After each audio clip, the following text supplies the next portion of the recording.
إن شاء الله النهاردة هنعمل بيتزا البطاطس بدون دقيق ولا نشا ولا عجن. الطعم خيال. يلا بينا نشوف هنعمل ايه. عندي نص كيلو من البطاطس، غسلتها كويس جدا، سلقتها وهبدأ ان انا اهرسها. طبعا الكمية هنا على حسب حجم الصينية. بضيف لها مكعب من الزبدة وهنزل عليها بالتوابل.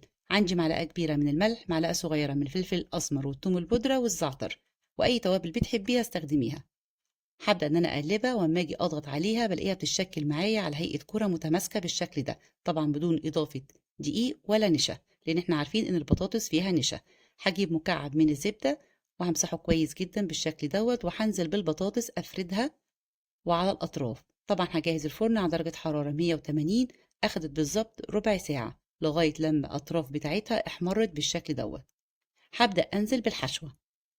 عندي هنا صلصة بيتزا وهانزل عليها بجبنة موتزاريلا.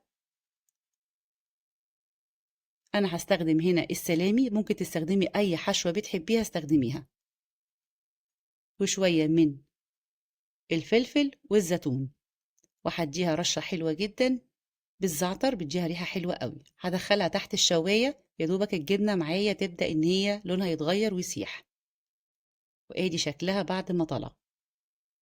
ولو عجبكم الفيديو منسوش الاشتراك في القناة وتفعيل الجرس وتعليق حلو علشان يوصلكوا كل جديد. هبدأ إن أنا أقطعها كده زي البيتزا. شايفينها بقى ما شاء الله متماسكة، وريحتها وطعمها حلو قوي. وادي كده الجبنة معايا عشان احنا ضفناها في النص، ما ضفناهاش في الأول. صايحة معايا وطعمها وريحتها حلوة جدا. جربوها هتعجبكم، وبالهنا والشفا.